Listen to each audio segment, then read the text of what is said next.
everyone, so it's been a while. This is Camille. I'm a Bicolana as well, working as a full-time freelancer. So for today, I'll be sharing with you a glimpse of my task as an influencer marketing specialist. So let's go. As you can see here, this is my task for this week. So from Monday to Friday. So I'll be looking for influencers in the UK focusing on home lifestyle, mom lifestyle, home interiors, and home cooking. So here's how I do it for this client. Here on the nandito, you can see some of the Chrome extensions that I am using. So for this one, we're using Mapcat. So this is the Chrome extension that I am using for saving an influencer. So for example, I will be checking Instagram. So this is how I do my task. So I look for influencers in Instagram that are fit for the client of mine. So first thing is I see that this influencers is focusing on home decors or home lifestyle, so something like that, because you can really see that she is creating content and styling different parts of the home. Okay, so this might be a good fit for the campaign that we are running. So all I have to do is check first kung ito ba ay active or not. Yeah, and most of her content are real, so that's perfect for us. So ayan, so what will I do is that I will be saving this here on Mapcat. You can see the arrow, so just click it and then save. And then that's it. So it means I already saved it. And then when I open this one, you can really see that I have to update all of the information. So here, I just click this one because this is the person that we added, or the influencers, of course. She's a female, and I'll be putting the category home lifestyle or home styling, whatever is available here. Okay, home interiors, okay, and then her name is Wendy, so I'll put Wendy here, and I'll just open the link so that I can get the email address. But if not, I'll be using my phone. However, since I'm using my phone shooting this video, so I might not be able to do it right now. So what we will be doing is we'll check the link. Yeah, so this one, LTK, I think it's also a website, or a website where they can promote the product. So we can't, we don't need that kasi hindi natin makakuha yung information or email address niya. Pero for example lang naman, wala tong email address. So gagawin ko na lang is I'll put no email. Okay? Tapos from here, I'll be going to collect UK. So why I know, bakit ko nalaman na taga UK siya? Kasi this one talaga is from the UK. Sorry, US pala, mali ako. So that's a good thing. So ayan, that's my error. So before you put any influencers to the software or tool that your client assigned to you to be used in saving influencers, you really have to check if that certain influencers is from the UK, since we are just focusing in the UK. Okay, so what will I do is I'll go back and then delete this one because this is not very interiors. Mali yung na-delete ko. Wait, save ko na lang ulit yun. Hanapin ko na lang sa very interiors. And ito yung maganda naman dito kasi ano siya, pwede mo siyang hanapin ulit. So, gumamit pala ako dito sa search bottom. Search bar, not bottom. Search bar. Hindi ko na mahanap. Oh no, sayang nun. Pero that's okay lang naman kung na-delete ko siya kasi hindi pa naman kami nag-outage, pero sayang nun. Ayan, sige, hindi ko mahanap. Anyway, sige, let's try again. Let's try again for this time. Okay. So for this one is in the UK. Although this one, para makikita mo talaga na may mga content naman siya. Pero it's a little bit not good for me, ha? Sa akin lang to. Kasi, bakit? Kasi, even even though she's promoting about home, blah, blah, blah, but in-incorporate niya kasi yung mga anak na sobrang liliit pa. So, dito kasi bawal yung sobrang may mga ano pa, bata. So, it's more on parang focusing talaga on I'll be teaching you guys on how you can find influencers for a certain campaign if you will just be doing the manual approach on Instagram. So for this one example, I saw this influencer with 60.8 followers, and upon checking the location, she is from or she's residing in the UK. So it means I can add this one, or I can look for possible influencers that I can also add to the campaign by doing this strategy. Okay, so what will I do is you can really see the content engagement on a per real basis of this influencer. And what will I do, for example, for me to find another influencers that might be good for my for this campaign is by clicking one of her posts and scrolling down,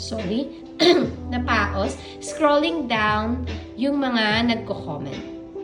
So by that time, or by this strategy, you can really get potential influencers that you can also add to the campaign. So ako, ginaganyan ko lang siya. And makikita niyo yung mga ginagawa or recent post ng isang influencer. And if you remember, yung isang task ko is to find home lifestyle, mom lifestyle. So I think this one is also perfect. So in-open link, new tab ko lang. And here it is. Okay, so perfect. She is from the UK. And let's go first on her post. Let's see if she's active on Instagram. So this time, so you can see yung last post na is 3 days, July 2024 and July 2022. So it means this influencer has been inactive for months. So for this, although you can see okay yung kanyang content kasi motherhood, diba? Kaso lang hindi siya perfect kasi if you can see naman here is 3 days ago, and then yung sumunod is last July 2023. So, hindi siya fit sa ating campaign kasi possible yung kanyang engagement bumaba yun. Okay? Bumaba yun. So, mangyayari kasi kapag mababa na yung engagement, syempre yung mga succeeding or mga bagong post, mag-ano pa ulit doon. Tawag dito, i-work out na ulit yung engagement niya ulit na yun. So, hindi siya perfect sa isang campaign kasi tawag dyan, drastic kasi yung pagbaba ng engagement dyan possible. Okay? So, hanap ulit tayo. So, ganun lang. Isa lang to sa mga strategy ko ha. So, maghahanap ka sa comment section. Okay. The next strategy would be checking the suggested accounts as well. So, etong part na to, you can really see some of the suggested influencers for you. So, eto na siya, suggested for you. And what will I do is just click see all. And you can really see a lot of influencers that Instagram suggested sa atin. Okay? So, ang gagawin ko is iisa-isahin ko lang. Yes, this is really manual influencer discovery. Why this is very important? Because since targeted kasi yung hinahanap namin, lahat sa mga brand na pinagtatrabahuhan ko for this client. So we really have to check manually yung mga influencers. Kasi kapag sa tool, hindi mo makukuha kung active ba or kailan yung recent post kung hindi mo din naman titingnan manually, okay? Yes, napaka-helpful ng tools kapag meron, but yung client ko kasi na to really wanted to do this approach. So, yun yung sistema nila, so yun yung gusto nila kasi I think what they really wanted to achieve is yung talagang very fit sa sa client, and at the same time parang ito kasi talagang yung nag-work na strategy sa kanila ever since. So, I've been working for this client for almost 4 years. So, ganyan. And yeah, here, I can really check that this one is perfect. Tapos, gagawin ko lang is titingnan. And Boom. Here, you can see last post was March 1. Ang layo na. Okay? So, hindi din to ganun ka-active. So, let's look for another one. So, as you can see, kapag nag-open ako ng mga new influencers, I've checked the comment sections and I can see another influencers. So, hindi siya sobrang mahirap. Kapag ang hinahanap nyo is mga ganito, home lifestyle, mom lifestyle, mom influencer, home styling. Kasi nga, especially in the UK, there are a lot of influencers like this. So, eto naman, eto makikita mo, may mga naka-pinned post siya. So, that's not the recent post typically.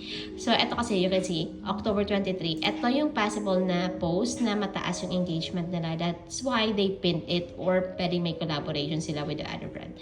But this is the recent post niya. Okay? 30 minutes ago. Perfect. Because right now in the UK, I think it's already 6 a.m. ata. Mga ganun. Basta morning na. Okay? So what will I do is that so okay yung engagement, okay yung followers, sisave ko lang ulit siya. So nakikita nyo here, yan. I'll just save it. So hopefully hindi pa siya nahahanap. Okay. So as you can see here, the influencer is already in this campaign. So it means na-add ko na siya prior pa.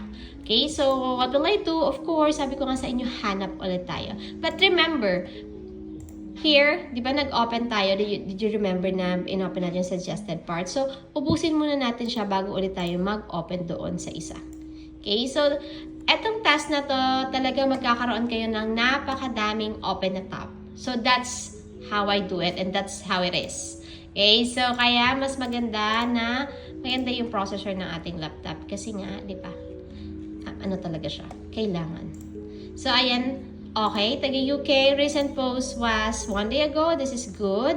Hindi ko na masyado pang kasi for me it's good na. So what will I do is just save it.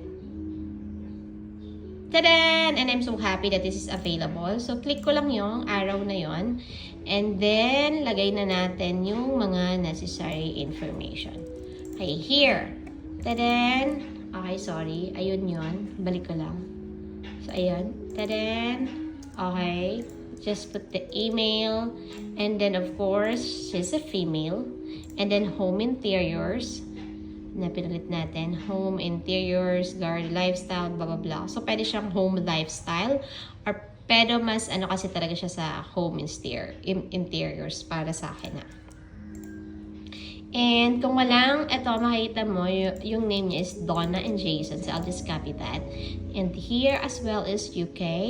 So, saan pa siya sa UK? We can really see kung saan talaga siya sa UK. Para pag nahihirapan kayo, that's fine. Kasi ito naman, hinahanap ko na lang ulit siya. But for this video, hindi na natin siya papatagalin para hindi na humaba. Okay? But for example, these are the things that you have to complete. State, city, and then yung postal code kasi nag-automatic na siya. And kung may last name naman, that's good. And if there is another, like YouTube, TikTok, kailangan din siyang i-add. So for example, nakampleto na lang natin. So just save it. And that's it. Okay? So that's one of my tasks here for this campaign. So yan lang. Salamat!